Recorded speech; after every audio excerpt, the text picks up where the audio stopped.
Sahabat pertama Fransiskus adalah Bernardus dari Assisi. Ketika itu, Fransiskus biasa mengembara berkeliling, tampak acak-acakan dan liar akibat dari ulah tapa yang dijalankannya. Banyak orang mengira dia tidak waras, jadi tertawakan dan dihalau pergi sebagai seorang gila, baik oleh sahabat-sahabatnya maupun oleh orang-orang asing. Mereka melemparinya dengan batu dan lumpur. Ia menanggung penghinaan ini dengan sabar, seakan-akan ia bisu dan tuli. Bernardus dari Assisi, salah seorang di antara orang-orang yang paling bangsawan, paling kaya dan paling bijaksana dari kota itu, mulai merenung dalam-dalam tentang sikap Fransiskus yang meremehkan dunia secara total dan kesabarannya yang besar dalam penderitaan. Sebab walaupun dibenci dan dihina dengan cara demikian itu oleh setiap orang selama 2 tahun, ia bahkan semakin teguh. Bernardus berkata pada dirinya sendiri, "Tak dapat diragukan lagi bahwa manusia Fransiskus ini telah menerima rahmat besar dari Allah." Maka ia mengundang Fransiskus untuk makan malam dan tinggal semalam bersamanya. Fransiskus menerima tawaran Bernardus. Bernardus berencana untuk melihat tanda kekudusan Fransiskus. Maka bagi Fransiskus disediakannya satu tempat di dalam kamarnya sendiri. Sebuah lampu tetap menyala sepanjang malam. Akan tetapi, begitu masuk kamar, Fransiskus yang ingin menyembunyikan kekudusannya langsung merebahkan diri dan tidur. Sesaat kemudian Bernardus berbuat demikian pula dan mendengkur dengan kerasnya, seolah-olah sudah tidur nyenyak. Karena mengira bahwa Bernardus sudah nyenyak, Fransiskus bangkit dari tempat tidurnya dan berlutut untuk berdoa.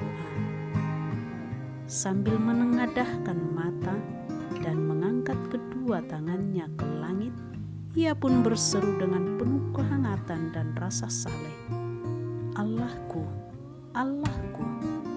Seruan itu didaras terus-menerus dengan mencucurkan air mata hingga fajar. Fransiskus tercengkam dalam kontemplasi dan kekaguman akan luhurnya kemahakuasaan Allah yang telah sudi turun ke dunia. Diterangi oleh roh kenabian, Fransiskus melihat hal-hal besar yang akan dikerjakan Allah lewat dia dan ordonya. Menyadari ketidakpantasan serta kekurangannya akan keutamaan, maka ia pun berseru kepada Allah dan memohon belas kasihan dan kekuatannya untuk menolong serta menyempurnakan semua yang tak dapat diselesaikannya sendiri. Bernardus dapat memperhatikan devosi Fransiskus berkat terang lampu di kamarnya itu.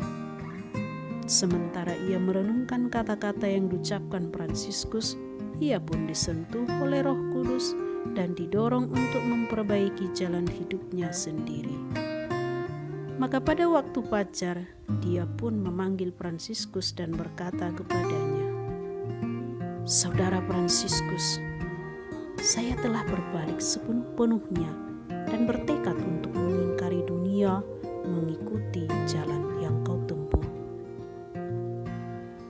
Ketika mendengar ini, Fransiskus ditinggikan dalam roh dan berkata, "Tuan Bernardus, apa yang Tuhan katakan itu begitu penting dan sulit sehingga kita harus memohon bimbingan Tuhan kita Yesus Kristus dan berdoa semoga Ia berkenan mengungkapkan kehendak-Nya dan menunjukkan kepada kita bagaimana melaksanakannya. Karena itu, marilah kita berdua menghadap Bapak Uskup. Di sana ada seorang imam yang baik. Kita akan memintanya untuk mempersembahkan misa. Kemudian kita akan berdoa terus sampai pukul 9 dan memohon agar Allah menyatakan jalan yang dikehendakinya bagi kita dengan membuka buku misa 3 kali. Bernardus menjawab bahwa dia amat senang melakukan hal ini. Maka keluarlah mereka dan berangkat ke rumah uskup. Mereka mengikuti misa dan melanjutkan berdoa sampai terts.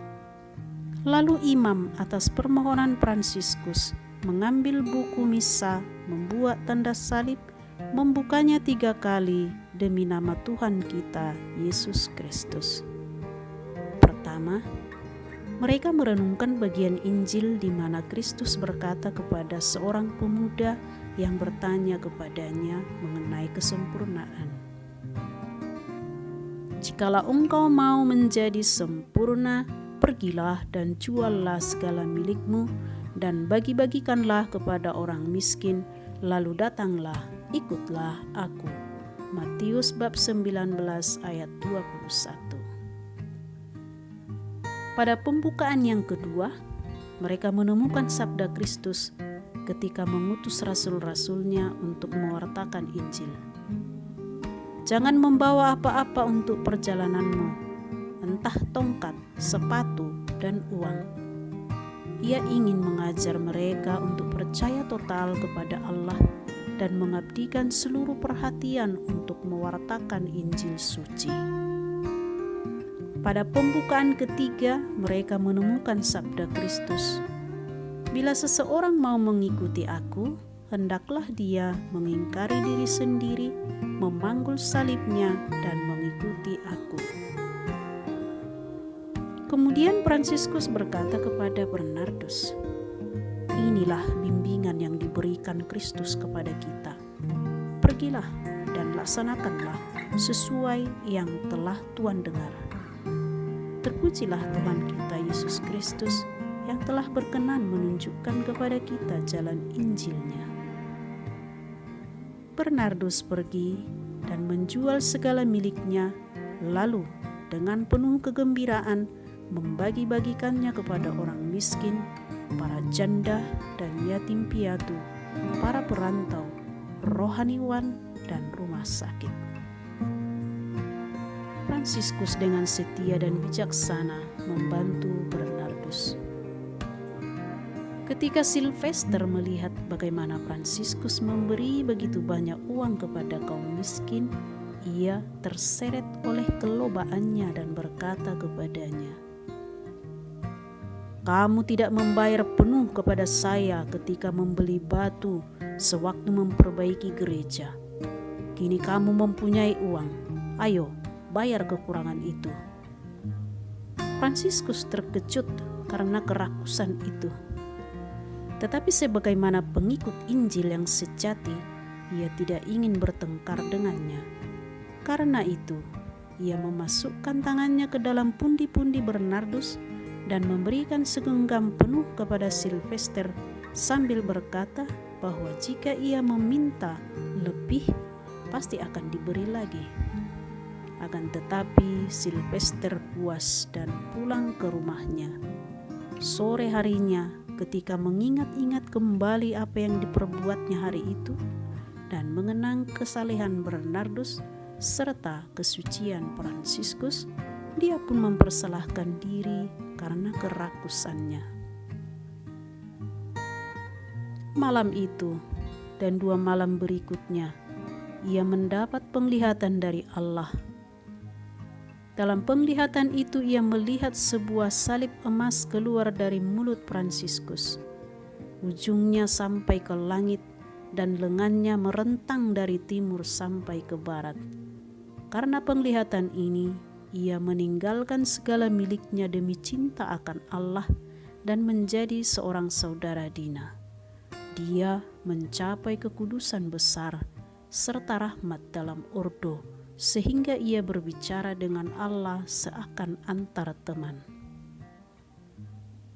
Bernardus juga begitu dipenuhi dengan rahmat Allah, sehingga ia sering tercengkam dalam kontemplasi. Fransiskus berpendapat bahwa Bernardus pantas mendapat kehormatan sebesar-besarnya dan bahwa dialah pendiri ordo, karena ia orang pertama yang mengingkari dunia dengan tidak menahan sesuatu pun untuk dirinya, tetapi memberikan segala sesuatu untuk orang miskin. Dan bahwa dengan memasuki jalan kemiskinan Injil, ia melemparkan dirinya yang telanjang dari segala sesuatu ke dalam rangkulan yang tersalib.